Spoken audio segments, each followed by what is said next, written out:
আসসালামু আলাইকুম। আমি জাফর সরকার, সাবেক সেনা সদস্য।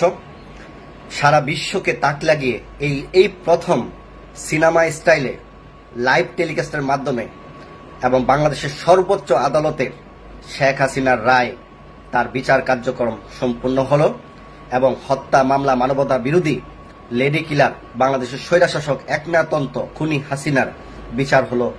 তার মৃত্যুদণ্ড 4টিতে এবং একটি আমৃত্যু তাকে সাজা দেওয়া হয়েছে। তার পাশাপাশি সাবেক স্বরাষ্ট্র মন্ত্রী আসাদুজ্জামান খানের প্রায় 10-12 জন মানুষকে হত্যা করা হয়েছে। চানখার এবং সাভারের মানুষকে পুড়িয়ে হত্যা করা হয়েছে। তার পাশাপাশি তাকেও মৃত্যুদণ্ড দেওয়া হয়েছে এবং বাংলাদেশে এই প্রথম কোন পুলিশ বাহিনীর প্রধানকে রাজসাক্ষী হওয়ার পরে ওনাকে 5 বছরের সশ্রম কারাদণ্ড দণ্ডিত করেছে এবং যদি উনি রাজসাক্ষী না হতেন হয়তো ওনাকেও মৃত্যুদণ্ড দেওয়া হতো।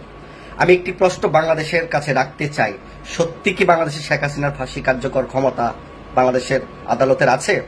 উত্তরটা আপনারা বলে দিবেন, কারণ এই কথাটা বলার উদ্দেশ্য হচ্ছে ওসি প্রদীপ একজন আর্মি মেজরকে হত্যা করেছে এবং তার পাশাপাশি ওই এলাকার শত শত মানুষকে সে গুম করেছে, হত্যা করেছে, টাকা পয়সা আত্মসাৎ করেছে, মানুষকে টাকা কামানোর জন্য সে ওসি প্রদীপ দেউলিয়া পাগল হয়ে গেছিল, মানে উন্মাদ হয়ে গেছিল কিভাবে টাকা পয়সা কামানো যায়। একটা হিন্দু মানুষ মুসলমানদেরকে এভাবে হত্যা করা হয়েছে, তার ফাঁসি রায় দেওয়া হয়েছে, কিন্তু এখন পর্যন্ত তার কার্যকর হয় নাই। ওসির মতো একজন প্রদীপের ফাঁসি কার্যকর কার্যকর ফাইনাল যদি না করা হয়, তাহলে শেখ হাসিনার মতো একজন মানে তার একজন সাবেক প্রধানমন্ত্রী, তাকে কিভাবে আপনারা ফাঁসি দেবেন? একজন লেডি কিলারকে কিভাবে ফাঁসি দেবেন? এই কথা কিন্তু রয়ে গেলাম। তো শেখ হাসিনার ফাঁসি কার্যকর তখনই আমরা বুঝবো যে শেখ হাসিনার ফাঁসি কার্যকর হবে। আগে ওসি প্রদীপের ফাঁসিটা আমরা দেখতে চাই। জনগণ, এই অন্তর্বর্তী সরকার, তাদের কি ধরনের হ্যাডম আছে এগুলো আমরা দেখতে চাই। শেখ হাসিনার ফাঁসি নিয়ে সারা বাংলাদেশের 95% মানুষ আনন্দিত এবং সন্তুষ্ট, কারণ একজন লেডি কিলারকে ফাঁসি দেওয়া হয়েছে। বাংলাদেশের প্রথম একজন প্রধানমন্ত্রী লেভেলের মানুষকে বা সাবেক প্রধানমন্ত্রীকে এরকম রায় আদালত দিয়েছে। তো এটার পরিপ্রেক্ষিতে বাংলাদেশ বিদেশ থেকে বিরোধিতা করছেন প্রেসিডিয়াম সদস্য নানক সাহেব এবং জজ বিচারপতির বিচার করা হবে, তাদের খবর আছে, এবং আওয়ামী লীগের সাধারণ সম্পাদক ওবায়দুল কাদের, যাকে ওরফে কাউয়া কাদের যাকে বলা হয়, উনিও খুব হুমকি দামকি দিচ্ছে এবং আগামীকাল সারা বাংলাদেশে শটডাউন থাকবে। সারা বাংলাদেশে আমি কথাটা বলতে, সারা বাংলাদেশের মানুষ কি শটডাউন সমর্থন করবে? সারা বাংলাদেশের মানুষ 95% জন মানুষ সন্তুষ্ট হয়েছে, তাহলে অতএব 95 মানুষ এই আওয়ামী লীগের বিরুদ্ধেই থাকবে। তো আমরা চাই যে অপরাধ করেছে তার বিচার বাংলার মাটিতে হোক, শুধু রায় দিলে হবে না, তা বাস্তবায়ন করতে হবে। আমি আবারও জনগণের স্বার্থে, দেশের স্বার্থে আমি কথা বলে আসছি 17 বছর যাবৎ। আমি একটি কথা বলবো, আওয়ামী লীগের সবাই খারাপ না, যারা খারাপ তাদের বিচার করা হোক, যারা ভালো তারা রাজনীতি করবে। এটা কি বলে গণতন্ত্র? তাহলে আওয়ামী লীগের মধ্যে আর বর্তমানের মধ্যে কোনো পার্থক্য রইল না। আওয়ামী লীগের সময় তো আওয়ামী লীগের ছাড়া কোনো লোক কথাই বলতে পারতো না। আওয়ামী লীগের সময় আপনারা দেখেছেন বিএনপি নেতাকর্মীরা কত খালে বিলে জঙ্গলে ধান খেতে বাঁশবাগানে রাতের অন্ধকারে জীবনের মায়া ত্যাগ করে তারা ওইখানে নিরাপত্তার জন্য করেছিল। তারা কি দেশের নাগরিক ছিল না? এটা কি কোনো গণতন্ত্র বলতো? ওই আওয়ামী লীগ তো একমাত্রভাবে করছে। তো আওয়ামী লীগ ছাড়া সারা বাংলাদেশের মানুষ আমরা এক আছি। তাই আমরা চাই, সবচেয়ে বেশি এখন আলোচিত হয়েছে আজকের এই শেখ হাসিনার রায়টা, সারা বিশ্ব দেখেছে লাইভ টেলিকাস্টের মাধ্যমে। এটা নিয়েও ভারত তোলপাড় হবে। আমরা চাই আমার এই ভিডিও যদি ভারতের কেউ দেখেন, শেখ হাসিনাকে ভারতে রাখবেন না। একটি মাত্র খুনিকে আশ্রয় দিয়ে আপনারা ভারতকে অন্তত অসন্তুষ্ট রাখবেন না। বাংলাদেশের সাথে আপনারা বন্ধুত্ব সম্পর্ক রাখবেন, কোনো দলের সাথে না। সেটাই আমরা চাই। তো আমি মাননীয় আদালতকে ধন্যবাদ জানাই এরকম একটা সুন্দর রায় দেওয়ার জন্য, এবং অন্তর্বর্তী সরকারকে আমি অনুরোধ জানাবো, সত্যি কি আপনি শেখ হাসিনাকে ফাঁসি দেওয়ার ক্ষমতা আপনি রাখেন কিনা। যদি শেখ হাসিনার ফাঁসি আপনারা দিতে পারেন, তার আগে আমরা ওসি প্রদীপ, মেজর সিনহা হত্যার আসামি ওসি প্রদীপ এবং লিয়াকতের ফাঁসিগুলো বাংলাদেশের জনগণ দেখতে চায়। এবং আমাকে এই শেখ হাসিনা এবং সাবেক আইনমন্ত্রী অ্যাডভোকেট আনিসুল হক আমাকে কাতারে রাষ্ট্রদ্রোহী মামলা দিয়ে ইন্টারপোলের মাধ্যমে আমাকে গ্রেফতার করে জেল খাটিয়েছে এবং এম্বাসির মাধ্যমে আমাকে বাংলাদেশে এনে কোথায় ক্রস ফায়ার করা হবে তাও তারা নির্ধারণ করে রেখেছিল। আল্লাহর কি মায়ের, আল্লাহ আমার সহায় ছিল, জনগণের দোয়া ছিল, আমি কিন্তু এখনো বেঁচে আছি। কিন্তু তারা একটার পর আইনমন্ত্রীও আজকে জেলে, শেখ হাসিনা ফাঁসির মামলার আসামি, যেখানে তারা আমাকে হত্যা করতে চেয়েছিল। আমি সেই হত্যাগুলো দেখতে চাই স্বচক্ষে। যদি আমি কোনোদিন মারা যাই, সে মারা যাওয়ার আগে যেন তাদেরকে দেখতে চাই এর বিচার। মানুষকে কিভাবে ফাঁসানো যায়, কিভাবে হত্যা করা যায়, সেগুলো কিন্তু আওয়ামী লীগ এবং শেখ হাসিনা কিন্তু ভালো জানতো। তো এই শেখ হাসিনা শুধু একটি অপরাধ না, যেগুলো মানবতার বিরোধী হত্যাকাণ্ড ঘটিয়েছে, তারা জানা অজানা কত মানুষকে তারা হত্যা করেছে, যেগুলো মানুষের প্রমাণ ছিল না।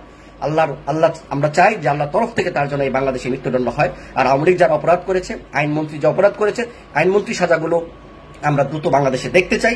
এবং যারা বিদেশ থেকে এই ধরনের প্রভাকাণ্ড ছড়াবে, আওয়ামী লীগের নেতাকর্মীরা যারা বিদেশে পালিয়ে গেছে, তারা কত বড় হ্যাডম পালায়ে গিয়ে সেটা এখন বড় বড় আলাপ করে, তাদের সমস্ত ভিডিও বার্তা যেন বাংলাদেশে কোনো প্রচার না হয় সেই ব্যবস্থা আমি সরকারের কাছে অনুরোধ রাখলাম এবং শেখ হাসিনার দ্রুত ফাঁসি দাবি জানাচ্ছি এবং সেই সাথে ওসি প্রদীপেরও ফাঁসি জানাচ্ছি, মানে শেখ হাসিনার আগে ওসি প্রদীপ এবং লিয়াকতের ফাঁসি দাবি জানাচ্ছি। যে আমার ভিডিওটা দেখবেন সবাই শেয়ার দিবেন। আগামীকাল কোনো শটডাউন হবে না, আওয়ামী লীগকে সাপোর্ট দিয়ে কেউ রাস্তায় নামবেন না, তাহলে নেতারা থাকবে বিদেশের, আপনারা গুলি খায় রাস্তায় পড়বেন। তো আমি চাই আপনারা ছেলে মেয়েরা সুখে থাকেন, ভালো থাকেন। শেখ হাসিনা কোনো ভালো মানুষ ছিল না, শেখ হাসিনা আওয়ামী লীগের বড় বড় খারাপ ব্যক্তিরা কোনো ভালো মানুষ ছিল না, আসাদুজ্জামান স্বরাষ্ট্রমন্ত্রী কোনো ভালো মানুষ ছিল না। ঘুষের বিনিময়ে হাজার হাজার মানুষকে সে 17 বছর চাকরি দিয়েছে, লক্ষাধিক সে মানুষকে চাকরি দিয়েছে, লক্ষ কোটি টাকা তার বানিয়ে ফেলেছে ঘুষ বাণিজ্য করে। এইসব ব্যক্তি সাজা বাংলাদেশে হওয়া উচিত আমি মনে করি। দল বল নির্বিশেষে আওয়ামী লীগের বিচারকে 95% মানুষ সমর্থন দিয়েছে। প্রিয় দেশবাসী, সবাই লাইভটা শেয়ার দেবেন। আমি ধন্যবাদ জানাচ্ছি বাংলাদেশ সরকারকে, ধন্যবাদ জানাচ্ছি বাংলাদেশের সর্বোচ্চ আদালতকে এত সুন্দর একটি রায় দেওয়ার জন্য, কিন্তু দ্রুত বাস্তবায়নের জন্য আমরা অপেক্ষায় আছি। ধন্যবাদ সবাইকে। আসসালামু আলাইকুম।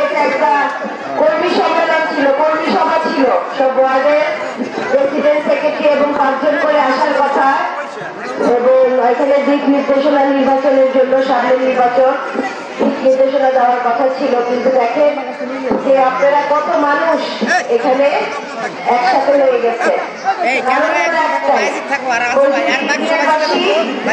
জাতীয়তাবাদী দল বিএনপিকে ভালোবাসে এবং কৈজুরিবাসী চৌধুরী কামাল ইবনে ইউসুফকে ভালোবাসে। আজকে আমাদের এই কর্মী সভায় উপস্থিত আছে আমাদের কৈজুরি ইউনিয়নের প্রেসিডেন্ট সেক্রেটারি রাজীব উদ্দিন, তারপরে মোহাম্মদ এবং কৈজুরি ইউনিয়নের নেতৃবৃন্দ, আমাদের ফরিদপুর বিএনপি জেলার কমিটির পলাশ ভাই আছেন, সিনিয়র যুগ্ম আহ্বায়ক, এবং আমাদের সেক্রেটারি স্বপন ভাই এবং আমাদের থানা কমিটির প্রেসিডেন্ট রক্তাচা আছেন, সেক্রেটারি রঞ্জন ভাই এবং রানু ভাই আমাদের অর্গানাইজিং সেক্রেটারি এবং আমাদের কৃষক দলের জেলার সভাপতি রেজাউল ভাই আছেন এবং ছাত্রদল, যুবদল, স্বেচ্ছাসেবক দল এবং মহিলা দল সকল নেতৃবৃন্দ এখানে উপস্থিত আছে। আসলে এটা জনসভার মতোই হয়ে গেছে। দেশ মানুষ আসলে এই কর্মী সভাটা প্রমাণ করে যে মানুষ নির্বাচন চাচ্ছে, মানুষ একটা বদল চাচ্ছে। আওয়ামী লীগ যত জুলুম অত্যাচার বিশেষ করে এই কৈজুরি ইউনিয়নে করছে, ফরিদপুরে আর কোন ইউনিয়নে এরকম জুলুম অত্যাচার হয় নাই মানুষের। আমার মনে পড়ে উপজেলা নির্বাচন ছিল, সেই সময় এই কৈজুরি ইউনিয়ন থেকে মানে ভোট চুরির যে শুরু হয়েছিল, তারা